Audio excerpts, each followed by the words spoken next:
Hello, everybody, and even if you don't have a body, I'm Layman Pascal out front, so you don't have to be. And on behalf of Bruce Alderman and myself, I'd like to welcome you back to the Integral Stage MetaPodcast. We haven't done a MetaPodcast episode in a while, and we've been thinking its purview should be expanded to include all kinds of new platforms and technologies and media experiments that are within or adjacent to or of interest to the overlapping, emergent, mycelial, integral, liminal, meta-modern communities, game beehives, and the other imaginal cells in the spiritual body of rational and trans-rational futures. So basically, we're asking, what is the future of digital wisdom? That's a good question, and today is an auspicious day for it. Today marks the beginning of our pivot toward digital platforms and tools aligned with emergent cultural missions. And to celebrate that event, we've partnered with Fathom FM, who will be sponsoring some episodes of the Integral Stage and also running our audio episodes through their new and quite interesting online platform. Here to tell us more about it and to join us in exploring the emerging possibilities of artificial intelligence and new digital platforms and how they might pertain to spiritual, developmental, integrative, and transformational projects, it's the not anymore shadowy and recently knighted Sir Paul Bloch. Hi, Paul. Hello. Thank you for the warm welcome, Layman. Why don't we just jump in and you give us an overview of what Fathom is for people who have no idea? All right. So Fathom, which you can learn more about us and check out our app at fathom.fm. Fathom is what we call the podcast player from the future. And when we say that, we really mean that. And why it's podcast player from the future is because it's integrating AI technology in such a way that it kind of functions like a second brain for you. It helps you to find kind of everything that you would want to know about anything in particular in podcasts and kind of what you could call the universe of podcasts or the podcastosphere. We began the company a little over, just about 2 years now, 2 years ago, and with my partner, Kevin Miller. And sorry, not Kevin Miller. I apologize, Ken Miller. I'm nervous. So, Fathom, it started out as an experiment to find new ways of searching inside podcasts to find the exact moments of relevance to you. So you can ask a question and you can get an answer directly inside a podcast that is most relevant to it. And we have, over the course of the last 2 years, been building out an entire suite of AI products that process podcasts. First, we transcribe them. And then we have a number of other machine learning models that process them. Those machine learning models generate chapters, they generate highlights, they generate all sorts of different ways to help you find the juicy, meaningful bits of information locked away inside of a podcast. So if you think like a MP3 file is incredibly opaque, you can't read the contents of an MP3 file, which is, you could say, the format that most podcasts are in. And Fathom allows you to search inside. It kind of makes the file or the formats or the medium more transparent and allowing you to gather all of the interesting things that are incredibly meaningful to you. So that's probably a long-winded way of saying it, but that's great. Yeah. So it's already pretty good. Where would you envision it going next? What could Fathom become over its next couple of iterations in your fantasy? So we consider ourselves not just a podcast company, we consider ourselves a conversational intelligence company. And one of the things that we love a lot about Fathom, especially Fathom Search, is, as I mentioned, it's this question answer search. You ask a question, the AI will find an answer inside of a podcast. For us, we don't just think about artificial intelligence in this kind of, how would I say, two-dimensional way. We think of it more as a appropriative intelligence, in that it's working with human intelligence, it's mining human intelligence, so human intelligence is really a part of AI in many ways. And I guess that's even obvious with a lot of the AI generated art that's going around. And of course, there's a lot of controversy and debate that's happening around it too, and the ethics of it. But, the things that the AI is able to generate, it's deeply steeped in humanity. And for us as a company, we think it's really amazing to think about how AI is going to enable us in more and more ways to make sense of all of the information that exists now. So, with your audience, many people I'm sure are aware of what's called like the, meaning making crisis, or the meaning crisis generally. And, part of the problem is that there is just so much information. It's impossible for people to really know what information is valuable or meaningful or true or relevant. And I think AI is going to have an increasingly important role in that, and helping us to navigate, all of the information that is continually being fed into our kind of global noosphere, if you will. So yeah, with regards to us specifically, right now we are focused on making a podcast player experience that is bar none the best, and that offers features and functionality that are kind of truly cutting edge. And where we see ourselves going is continually providing ways for people to interact with information in ways that are more meaningful, and I'd say ultimately help to, evolve consciousness or the conversation that's happening. There's so many things that are being said. What's the most important thing for you to hear? I think is oftentimes how we think about the future of media. Why? Sorry, again, that was a lot. No, that's what we're here for. Yeah. Why Fathom? Why'd you pick that name? So Ken came up with that name, and it has the dual meaning of to think deeply, and and also just depth. It's a measurement of depth. And so from the beginning, for us, we loved the idea that with Fathom, you fathom how much are you ready to or willing to fathom, I guess. That was something that we felt it was it hit the right chords for our core values, that we wanted to help people think, and to think more deeply. That's one of the main reasons why we love podcasting generally as a platform, is just because it provides a way for more nuanced and fresh and original conversations, and divergent viewpoints, or ones that aren't necessarily represented equally in the media, to be heard. So yeah, it's for us it was inspiration, I'd say, is why we chose it. I'm not an Apple guy. When will this be available on Android? Good question.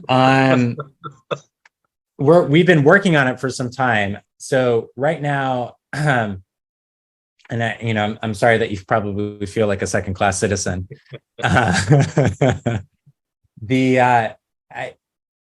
Right now, we've just been focused. It's a lot to focus on getting the functionality that we've been delivering onto a singular platform. And the current iteration of Fathom, which is coming out in January of this year, January 1st, we're releasing the new version of Fathom. It's taken us 6 months to iterate and to work out all the kinks of this new batch of technology. And we need to see how the public responds to it, and work out some of the kinks. And then once we work those out, we will be focusing on our Android app. But I would imagine nothing sooner than Q2, second quarter of next year that we'd probably start working on it. Sorry. No, that probably appreciate it. I've been in this situation before. yeah. AI is, let's say, kind of an opaque term for a lot of people. What do you mean when you say that Fathom integrates AI? What are you actually calling AI? What is it actually doing inside Fathom? So, I mean, one thing to just totally be clear is I am a non-technical co-founder. So I'm on the product side of things and the design side of things. That's my background. You're no Kevin Miller. Yeah. Ken, you made it worse. Oh man, he's gonna wring my neck. Anyways, so when we talk about AI, we are referring to the variety of different forms of machine learning models that are now, you could say, in vogue. So you have what are called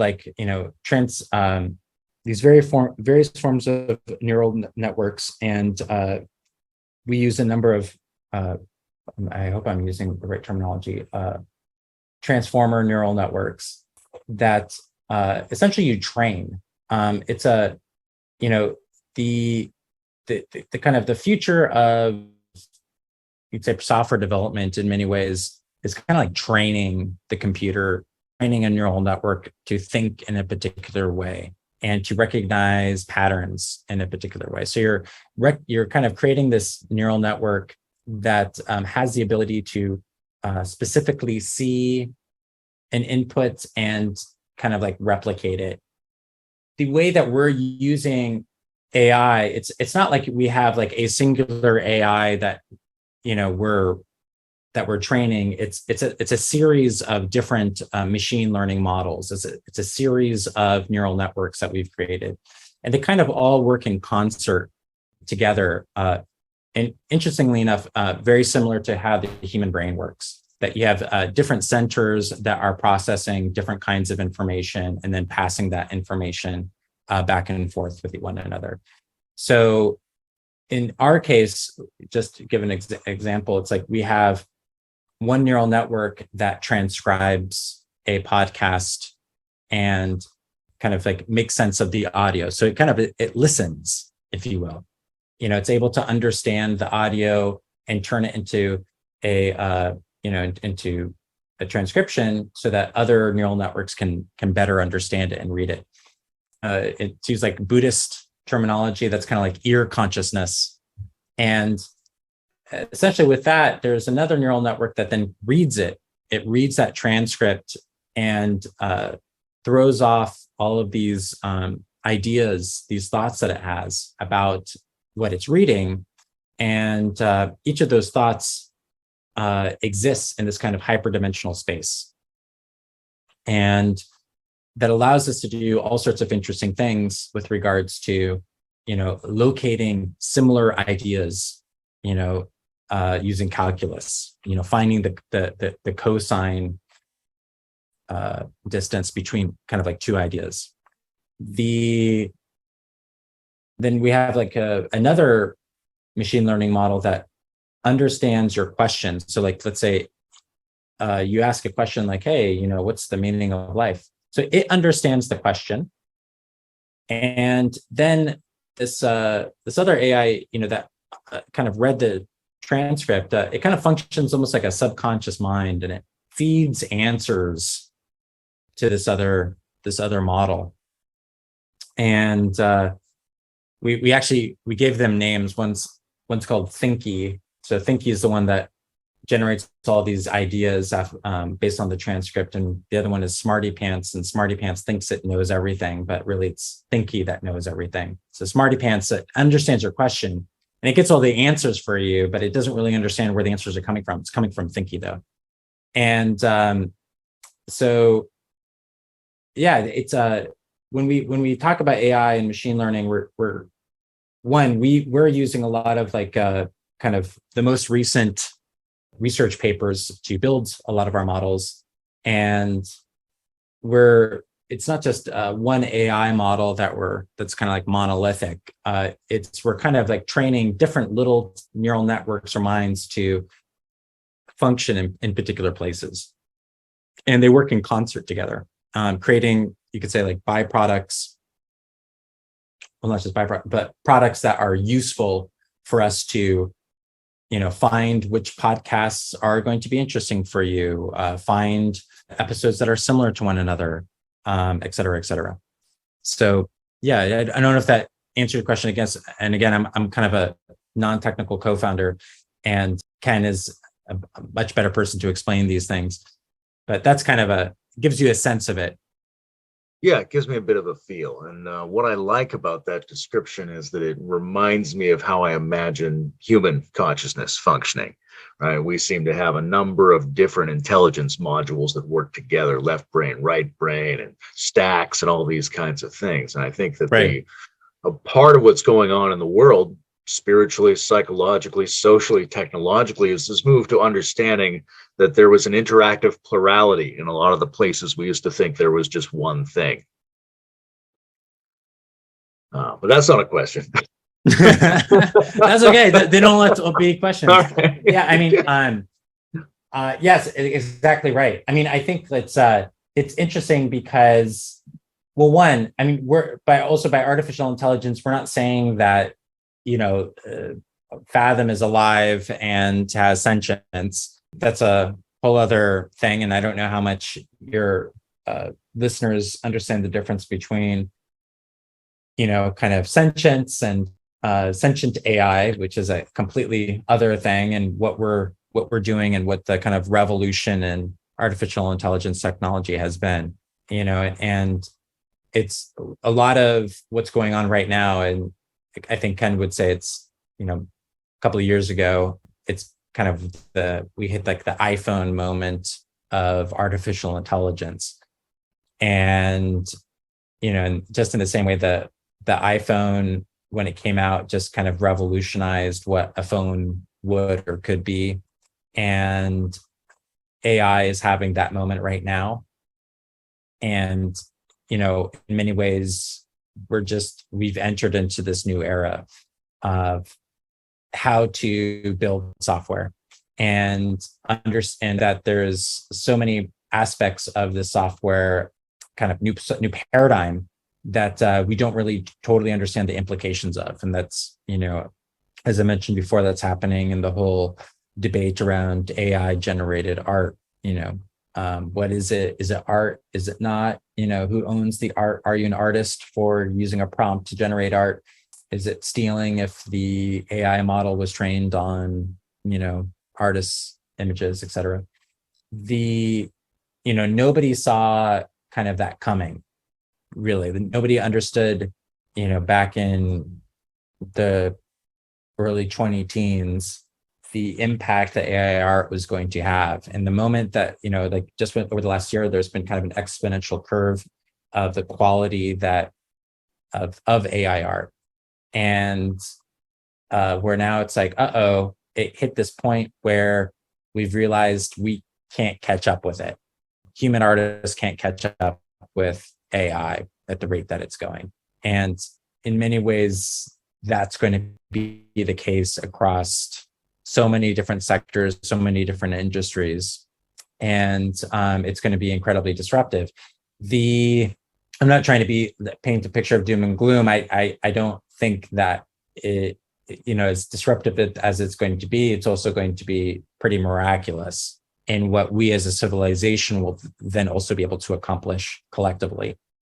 And but that it's just, going to continue to have a dramatic impact in increasingly radical ways over the next decade.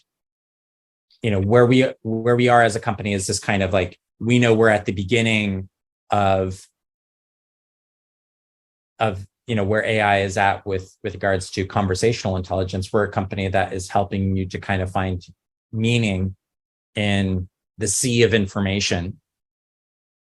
And we're just scratching the surface of what's possible.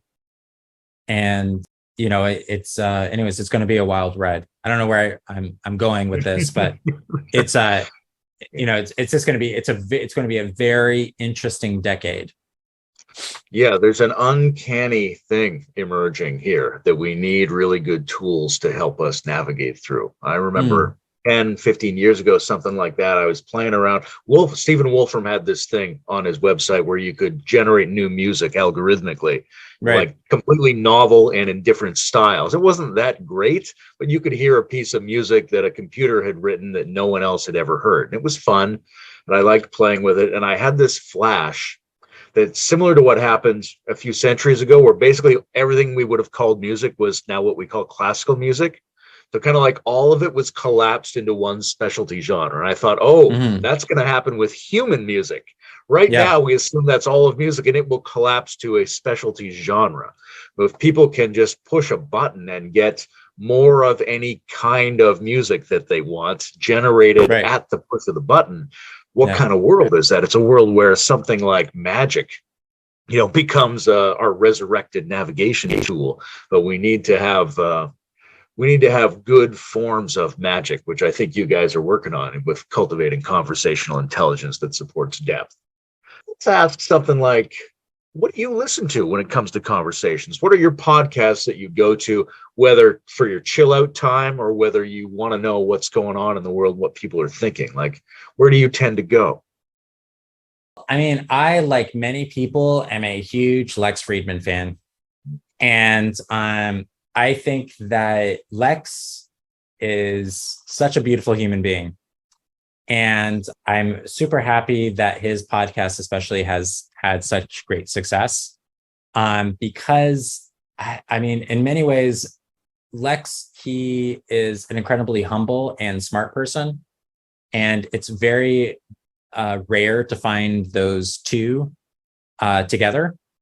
And so anyways, I just love the depth and also the heart that he brings to his conversation. So if anyone listening hasn't listened to Lex, I mean, he's kind of like, he's kind of become this, a particular icon of his own, just because, he's so well respected by everybody and is almost like a friend to everybody who's also controversial, including like Kanye West and Joe Rogan, and he's kind of friends with everyone, and he's had John Vervaeke on, as you know.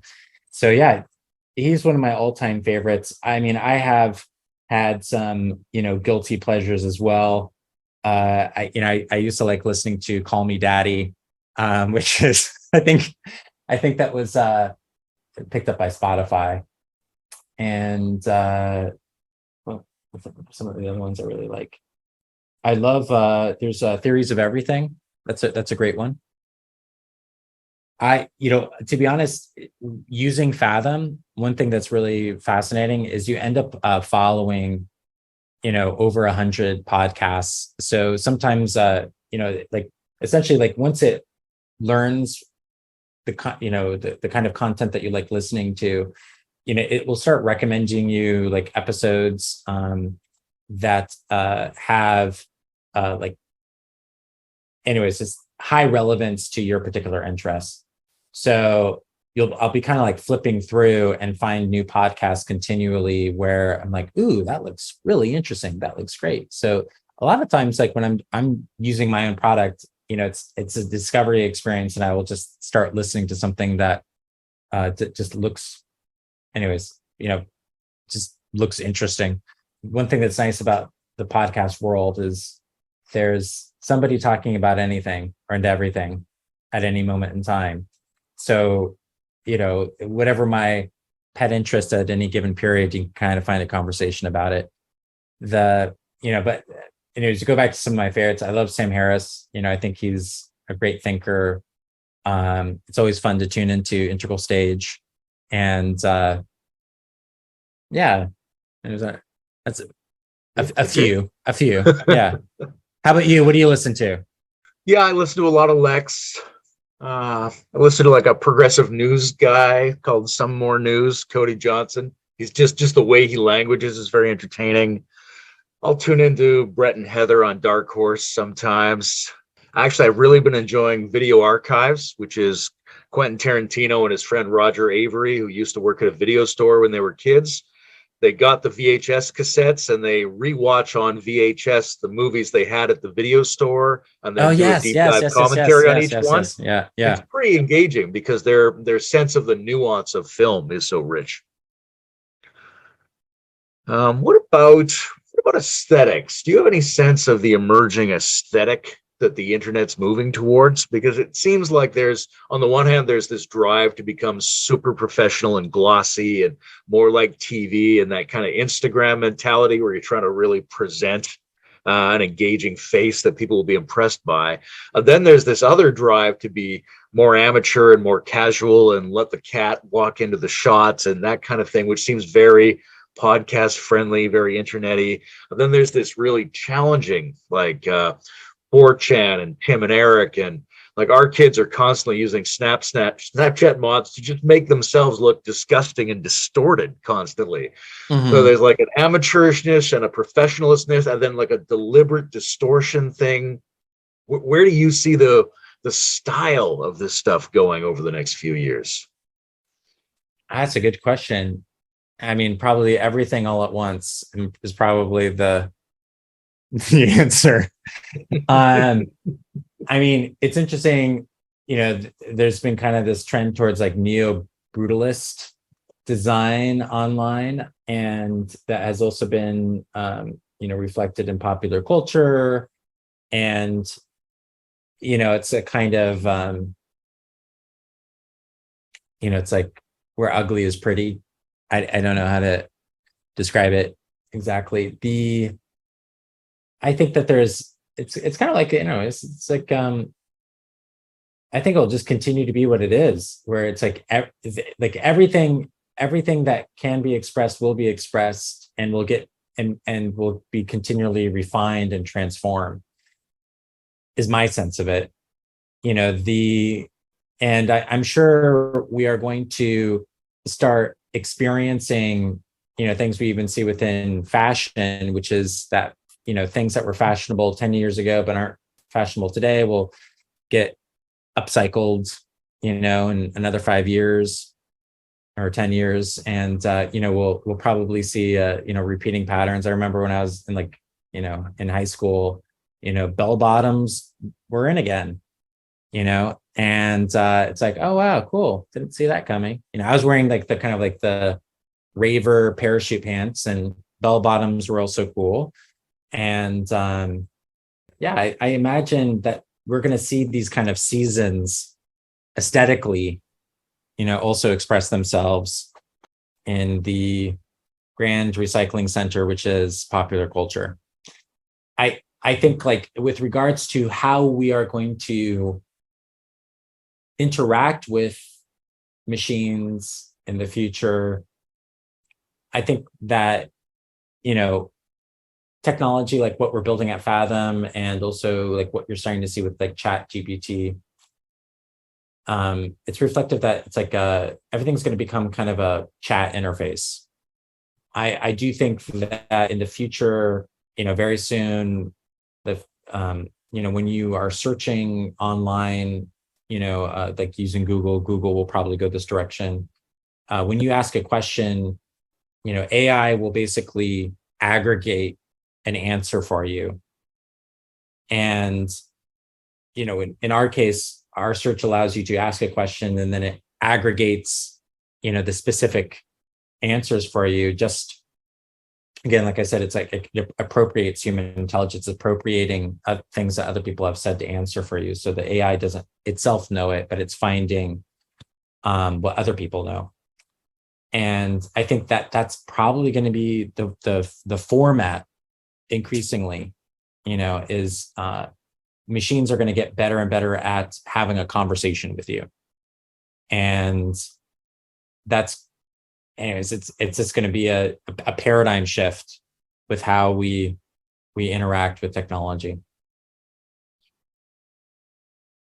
I introduced this whole discussion by talking about the idea of sort of steering part of the integral stage toward taking new kinds of platforms more into account, because I'm constantly running into people who are working on some new project. They have some new proposal.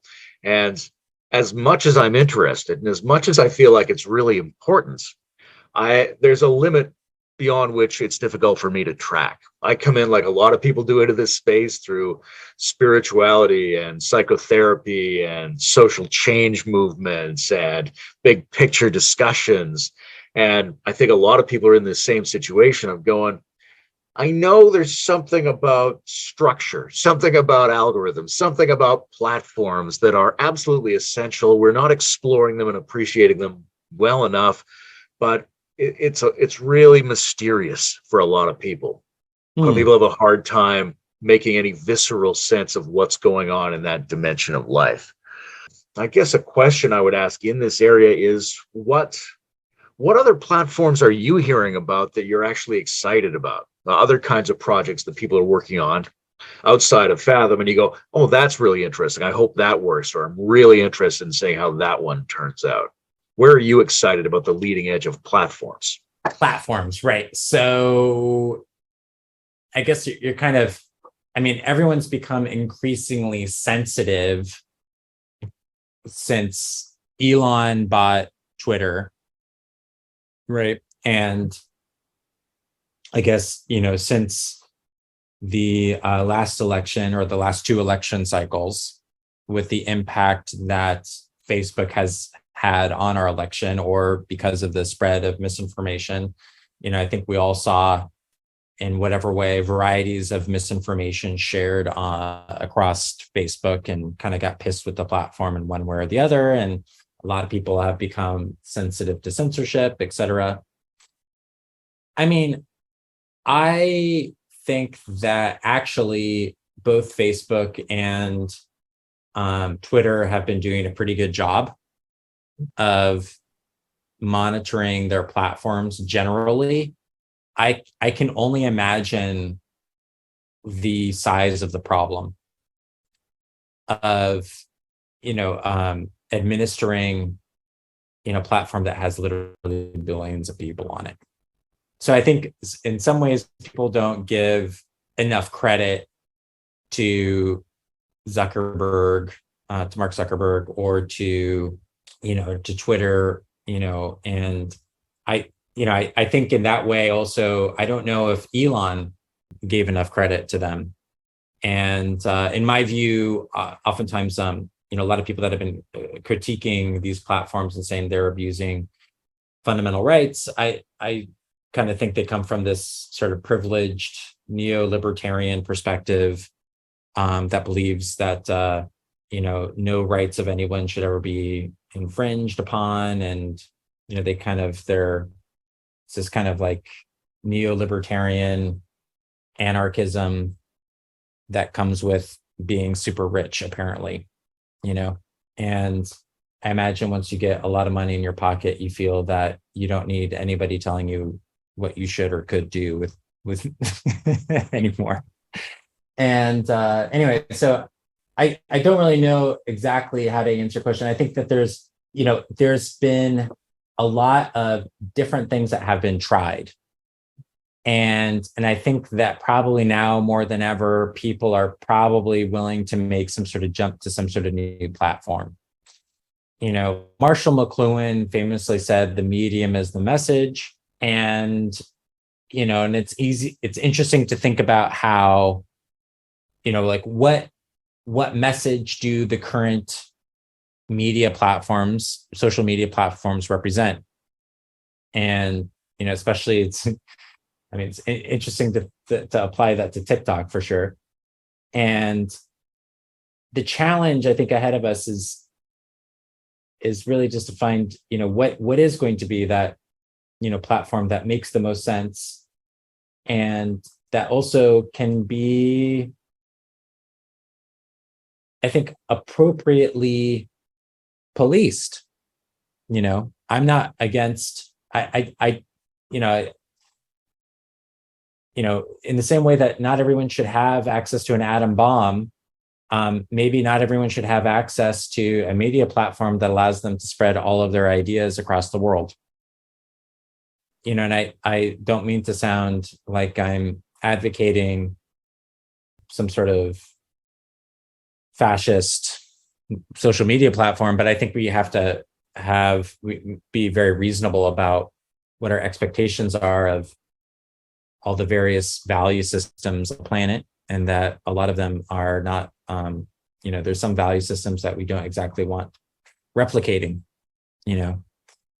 and there's, a kind of a friend, acquaintance of mine, his name's Micah Daigle. He once wrote an article about, the problems that a lot of social media companies face that are trying to make some sort of competitor to Facebook or to Twitter for that matter. And the problem that he, I think, expressed really well is that it's very, very difficult to release a product that basically has everything that people expect now in their social media platform. I mean, it's literally taken Facebook decades to become what Facebook is.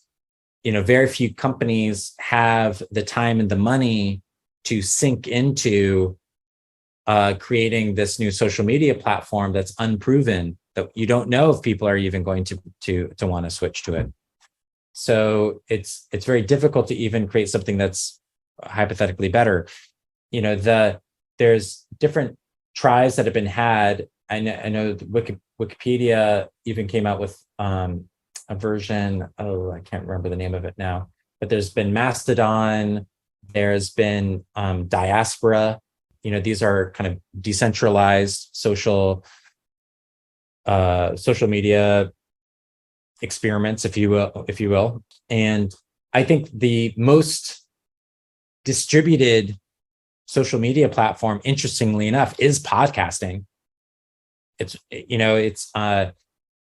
anybody on the internet can start a podcast. They can distribute that with an RSS feed. In many ways, it's the like old school, kind of, it's using technology that was built for, that was shared with blogs and everything else. Just that, hey, you can have your own RSS reader, which is essentially what a podcast player is, and connect to anybody's feed. Anyone can broadcast.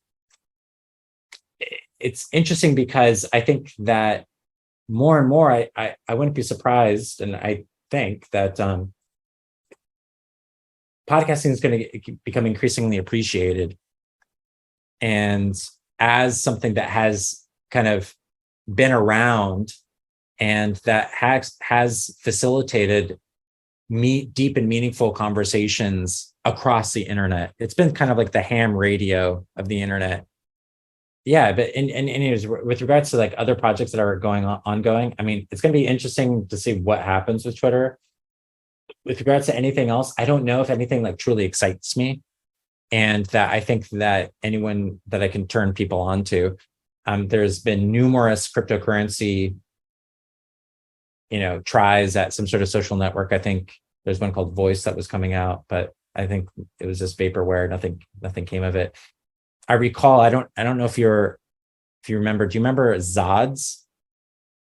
Back in the day? Yeah, Zods. Zods was this social network that came out like early 2000s that was very popular in the integral community.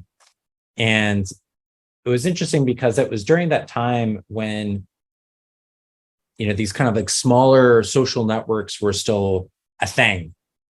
There was a number of different companies. I think Ning was one of them that allowed you to create kind of like a small little social network. And this was before, of course, Facebook made all of these obsolete because Facebook didn't have groups at that time. But once Facebook made groups, it kind of made all these little tiny mini social networks really just, evaporate overnight.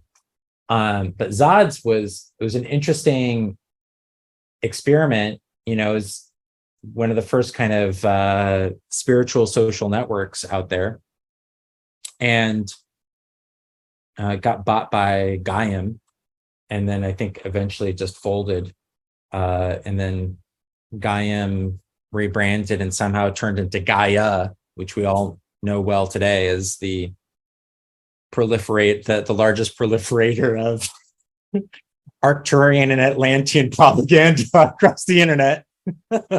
So weird transformation there. I can't tell you how that happened. But it was an interesting time, and it really felt like it was like the Wild West of social networking.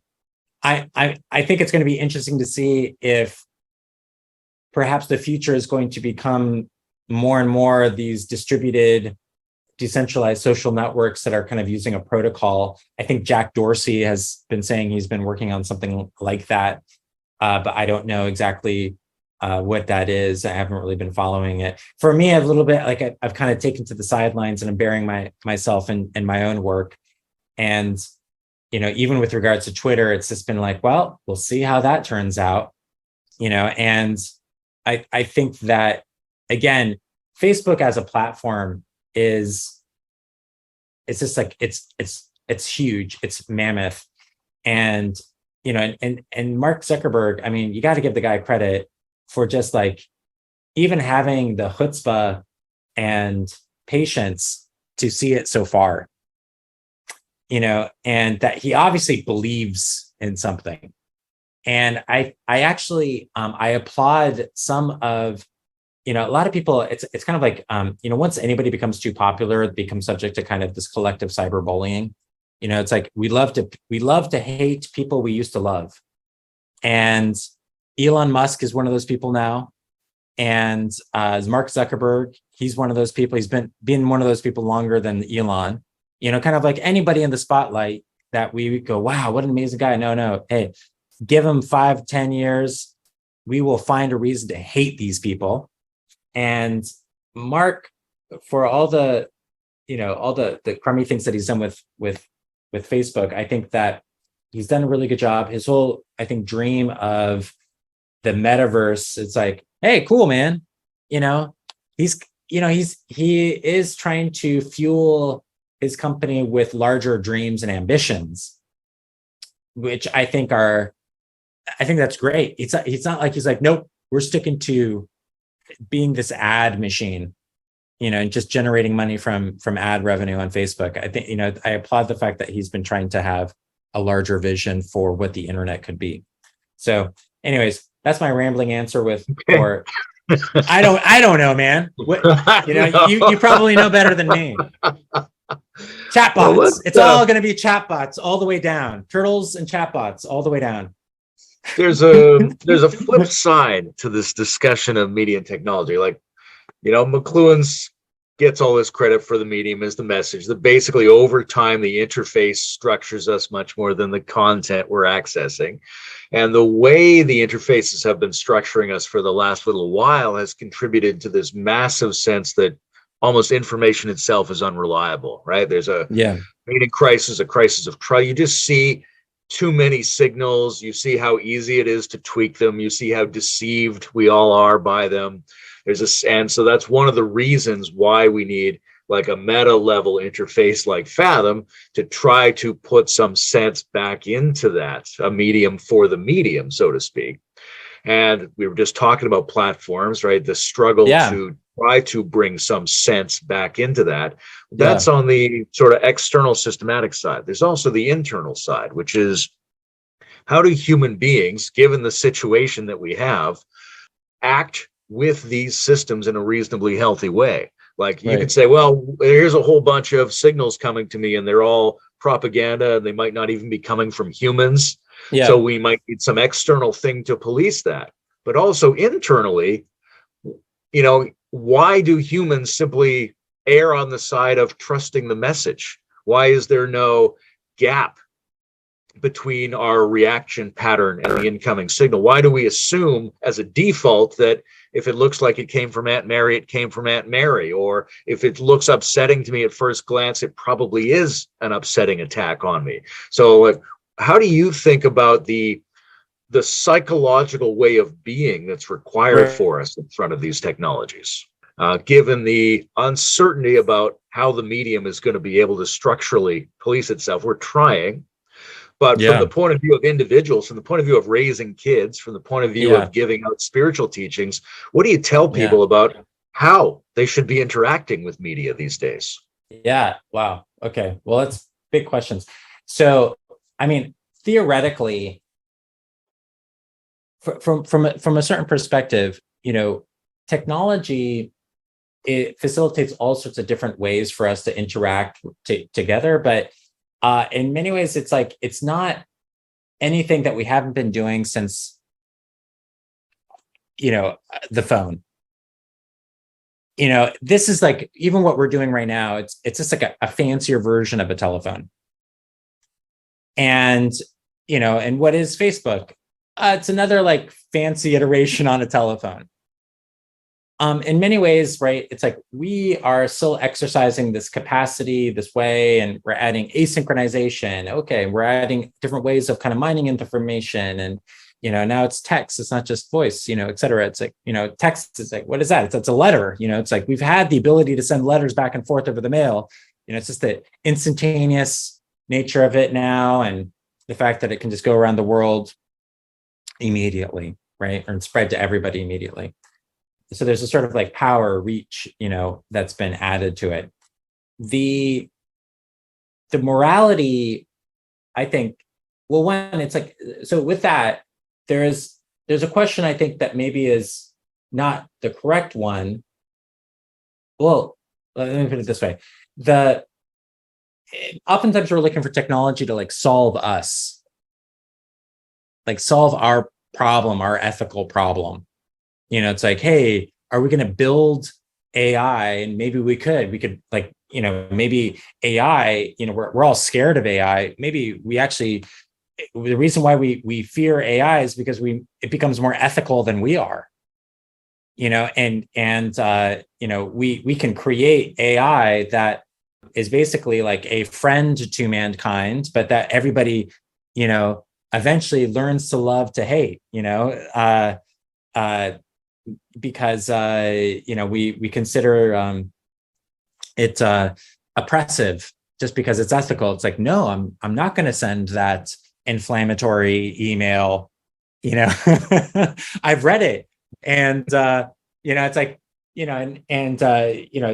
it's interesting to think that we could generate these systems that kind of help, kind of like puts these ethical kind of bumpers on human communication, and that its ability to judge or gauge what you're saying or what you're spreading. It's like, it's at this level of accuracy that's even beyond like a human's, right? It has access to everything that any human has kind of ever written on ethics, to kind of formulate its idea of ethics.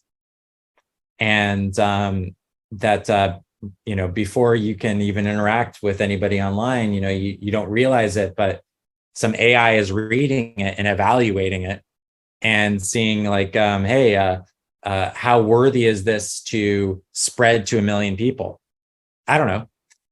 Like there's ways that could be our future. The thing is, like, we don't need that.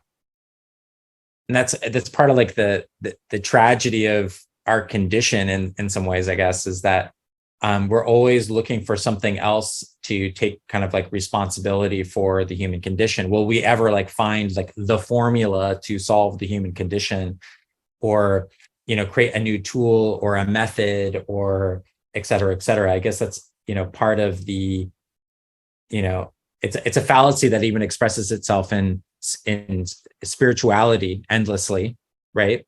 Is like always looking for some other thing or a method that will, if I just do the method, eventually I'll become enlightened. Hey, if we just follow technology, we'll eventually come across some sort of technological solution to our human failings. It will take responsibility for us in some way.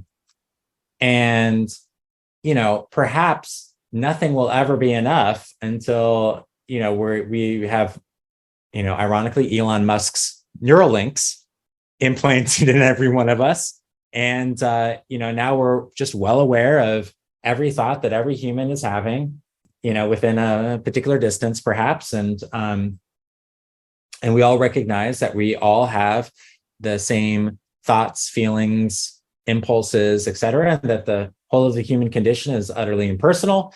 And oh my gosh, I was making a big deal out of things that I didn't need to. I was just, a big jerk who was personalizing everything all the time.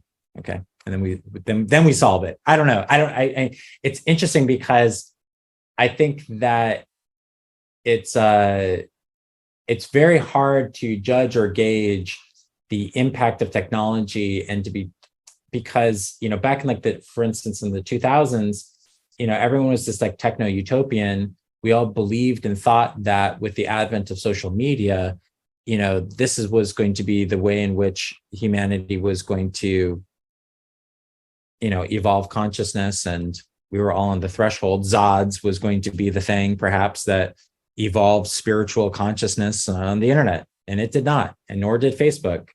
And actually, with all of these technologies, we have found out that there are, pathologies that even come along with them. And so there's a kind of like a fallacy, I think, somewhere in there for how we think about technology and its ability to kind of solve the human condition, if that makes sense.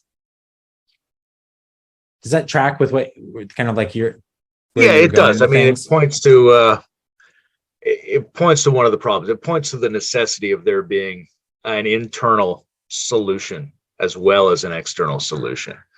Because I think we've always, as a species, had this relationship to the virtual and the social, where these information forms that come at us from other people and from the artifacts we make, we give ourselves over to them very easily, right? We believe in them. We believe in them as destroying us or saving us or as automatically real in the moment that we encounter them. And that's led to all kinds of mass hysteria and all kinds of problems that advanced spiritual orders have always critiqued this, right? That Tao that can be spoken is not the eternal Tao. You have to have some kind of awareness between you and the information patterns and the social dimension if you want to have any ability to take existential responsibility for yourself. So I think that's always been an issue, and now the issue is heightened because we receive such a barrage of potentially diluting, responsibility eroding social signals that are coming faster and in greater quantities and right into our house and right into our pocket, that kind of thing. So it seems to me that some of the basic spiritual attitudes that might have been a luxury item existentially in the past might become part of a general survival strategy going forward. Right? We need the kind of responsibility that a Taoist sage 1,000 years ago tried to take apart from human knowledge and societies. Right. It may be that kids need that in order just to not kill themselves when they receive the wrong message online, so to speak. Yeah, totally. Well, I mean, what did Ken Wilber say? The higher you climb, the more the ladder sways. And, as all of what we have here are tools. And the tool, it's like as with any tool, its usefulness is all dependent on how you hold it. And, hey, we can use that same atom bomb, that could destroy civilization, could be used perhaps to heat up Mars's atmosphere and, help kickstart the, life on Mars. I think it's to your point that the ethics of us, I don't know if AI won't have a hand in it. It certainly could, or like the future of technology won't have a hand in us, learning. Obviously, there's a place for it in helping us to learn and how to make better meaning of what we're experiencing here, or better filter through all the information, help us understand all the information that is kind of barraging us. But it can't replace like our own autonomy and volitionality, so to speak. It can't replace you taking responsibility ultimately for what you're doing with the tool. that, from one perspective, a perfect society, would be a form of anarchy. It's like, hey, we don't need laws anymore to tell us how to behave. We always do what's just and good for the greatest good. And it's like, we don't necessarily need tools to make us more ethical. I think the presence of tools will make it a requirement for us to truly understand how much more ethical we need to be, I think, is to your point. And it could be that, like, AI, I think it's like really fun to do experiments with like Chat GPT and GPT-3 and and with Fathom, where it's like, trying to get the AI to help answer hard questions. So like on our app, one of the test questions that you can just use is like, what's the meaning of life? Or sorry, what's the nature of consciousness? And, just to kind of like, throw these big questions at AI to see how it can answer them. And what we find is that, it can answer them like pretty well. And it can find some, profoundly meaningful moments that have the potential to be aha moments that could change your perception. And that's something that we have definitely thought a lot about at Fathom, which is like, hey, we're trying to, like, we want you to leave the app kind of in a state of awe, not at the app, but in whatever it was that you were listening to, that it was meaningful for you. And that we helped facilitate those kind of epiphanies or Kensho or Satori experiences in whatever form. I think technology can potentially help us do that. But, the content that it's drawing from is something that's so fundamentally human.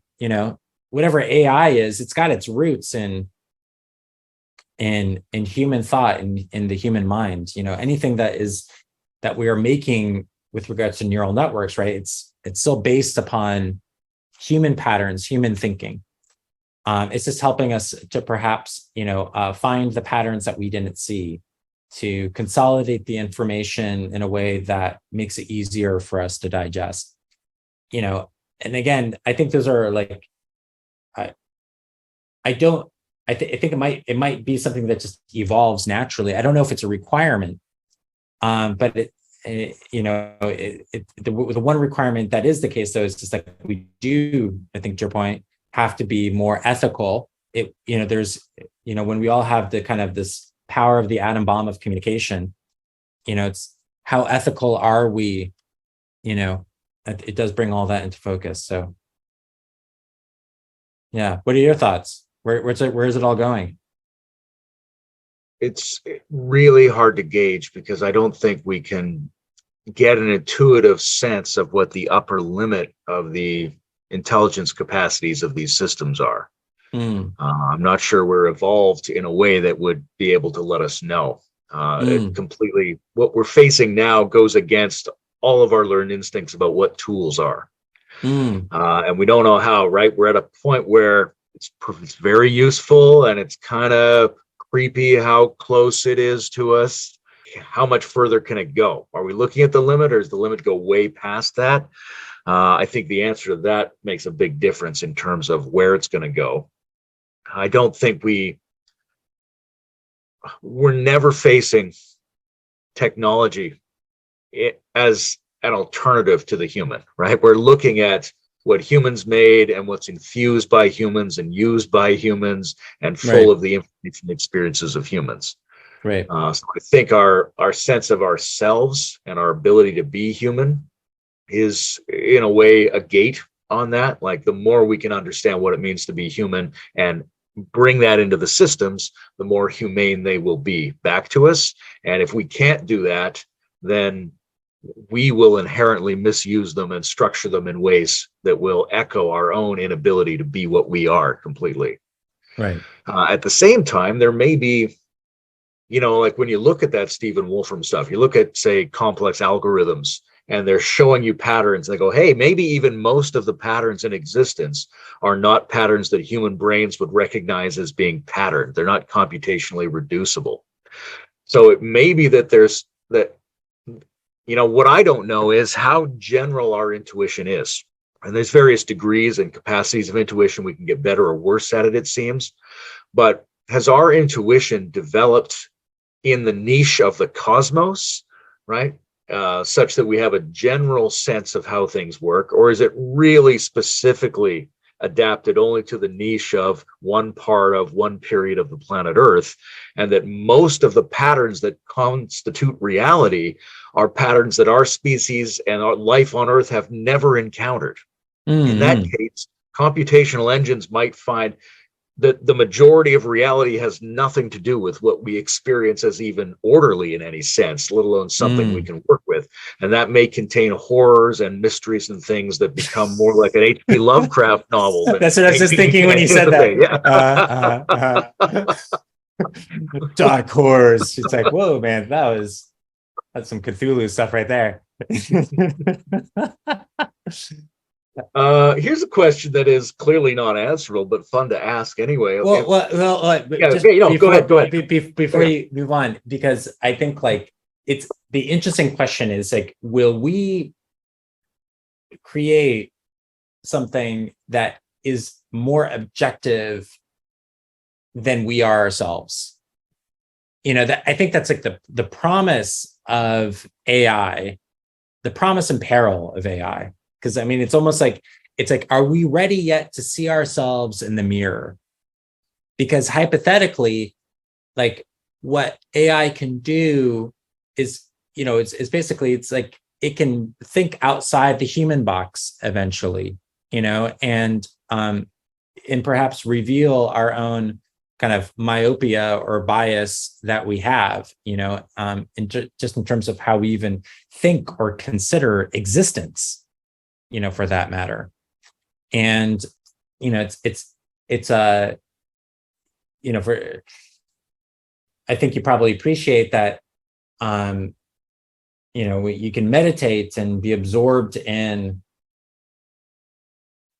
you could say like, not doing anything, detaching from our typical framework of being engaged in form and in life and in the complexities of being this person and this time on this planet, etc., and all the things that come with this human experience. And it's very, very, very difficult for us to truly have any sort of objectivity outside of that particular frame, right? And that AI might be one of the only ways we can basically interact with something that can truly help us to see outside of this particular frame. And to kind of see to help us kind of reveal our own biases that we have not yet truly seen or acknowledged. It's I was once on this podcasting conference, and this fellow I was talking to was just saying, it's like, I just, he felt personally that the greatest thing that AI can do is just help us to see patterns that we ourselves can't see. And I think that kind of boils it down. To it's just creating a better mirror for us to reveal things about the human condition that we ourselves can't see, but also just, reveal things about life, patterns in the whole cosmos that we ourselves didn't see. There's this, I think it was Google, was it Google that made the AI Go player that became, so good that now, beats any person playing Go. Like it basically like the Go players decided to start to like learn how to play Go from this AI, and and their reflection, it's like it doesn't play like an ordinary human. It plays like this, like an alien. It's playing Go in a way that no other Go player thinks to play the game. And I could very much see that same trend happening across many different areas of the human experience, where the AI becomes so sophisticated that, we start learning from it to appreciate so many other things that we have taken for granted, saying like, our human way is not the only way to appreciate this particular thing. So. Anyways. That's another area where there needs to be a certain coupling between external and internal, because if we have these devices that can reveal objective patterns that we ourselves can't see, we need to be able to acknowledge that and take that on board, right? That requires a certain kind of moral and emotional and psychological maturity in human beings to want to know the truth and to have some epistemic humility and to be open to mystery, open to looking at patterns when they don't strike us as being patterned. And that's difficult for a lot of people. I can imagine that in the same way we have sort of exaggerated climate change deniers, we might have a lot of AI deniers, in the sense of rejecting the patterns that don't make visceral sense to us when they're brought to us by these systems. Right. I mean, it's essentially, that's like what ego does, right? It rejects any information that disagrees with its own idea of itself, right? And so it's a way that, like, our shadow, right, is essentially like a pattern that we disregard because it contradicts our own self-image. And so it's interesting, right, when you have this AI that presents the pattern that perhaps doesn't agree with your own conclusion. Yeah, I mean, in that way, though, you could see that how much of an aid it could be. This even in the area of psychology and personal development. I've once had the idea.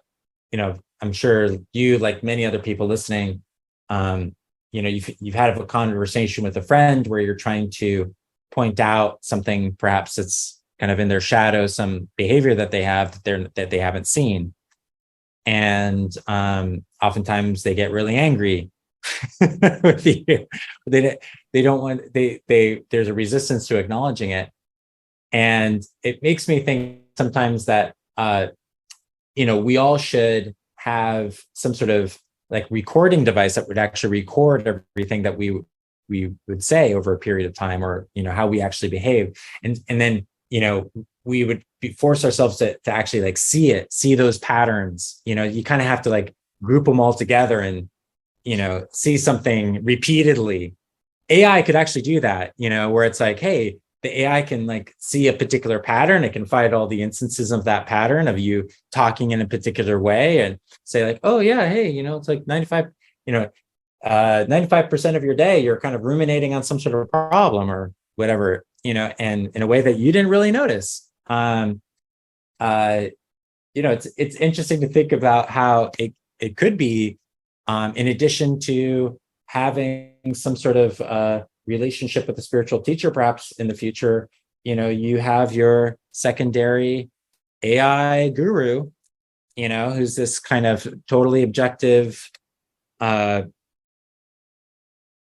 intelligence, if you will, a form of intelligence, artifact of intelligence, perhaps, that just like kind of like, periodically points out when you're kind of behaving as a jerk, or it's, you're, hey, catching you ruminating again, and I happen to know because you have that, that new watch on that's monitoring your EEG, anyways, it's, all sorts of things could be possible. Kind of fascinating. Well, speaking of AI gurus, they offer, historically, one of the ways that humans have tried to counteract this tendency in themselves is by seeking out somebody else who has more awareness of delusion than they do to give them some kind of feedback. Now, AI can do that in a way that's much more informed and much more distributed than seemingly any human could do so. But you and I had a discussion about the possibility of sort of training up a chatbot that could output a particular dharma of some kind. Yeah. But if we imagine a really good version of that, like the holographic doctor from Star Trek incarnating a dharma and representing a spiritual teacher, what's that still lacking? Given the current state of technology, what does the human teacher transmitter have that can't be captured by digital simulation? Right. Fascinating question. I don't know yet. And obviously, because we haven't built it to be able to perhaps distinguish, it's interesting to think that I mean, from one perspective, right? Consciousness in this one perspective, but let's say like from the non-dual perspective, like consciousness permeates everything. So, or you could say like everything is some sort of manifestation of consciousness. And so hypothetically, even an artifact, like a phone or whatever, right? It's just an artifact of consciousness. An AI, hypothetically, is missing nothing, and it's just another artifact of consciousness now interacting with you. So it is a form of intelligence, maybe like you could call it like a form of asynchronous intelligence. It's not synchronous in the same way that someone is talking to you right now in front of you, but hey, from a certain perspective, even this conversation is asynchronous, right? There's not just the delay in the fact that we're at different locations, but even when I say something, if we're in the same room, there's a small period of time where that's traveling through the air and hitting your ear and being processed by the brain. Your experience of everything around you is asynchronous to a certain degree, right? That there's a sort of illusion the mind creates that it's all happening simultaneously. So hypothetically, you could say an AI is just kind of like another form of asynchronous communication that's like a ripple of an idea coming from an actual soul, so to speak, or a form of sentience. But it's just like it's an echo of it, or it's the vibration, it's the wave. It's still in some way rooted in consciousness, in human consciousness even, right? But it's just this very, very processed form of consciousness or communication, or this artifact of intelligence over time. So I don't know, like maybe it's like, hey, you still find that even when you're communicating with this AI guru, you feel like some sort of resonance of consciousness, even though that it's not itself sentient. It's just like some artifact of intelligence, So I don't know. I think there's like the question of, in Zen, they talk about the mind-to-mind transmission, and that what's integral to awakening and is not just it's not the words, it's not the knowledge that's being shared, it's the mind-to-mind transmission, which is awakening to, as my own teacher Andrew would say, that my master is myself. And that is the crux of awakening for any individual, that it's like, you're having this discovery that there's only one self. Now, can that discovery, can that be had when you're interacting with an AI guru chatbot? I don't know. I mean, it's like, the future is so mysterious, and one doesn't want to have, kind of hubris, and, so many people say one thing and then are proven wrong later. So I think it's just a big, like, I don't know. We don't know. I mean, people are already forging emotional relationships with like their phones and like AI girlfriends, which is like kind of mind blowing.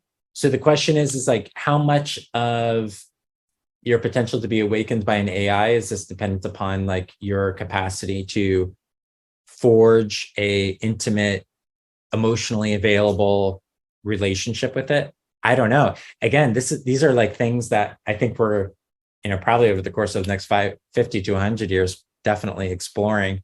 Someone's going to come up with it. If it's not you or I, they might be listening to this conversation right now.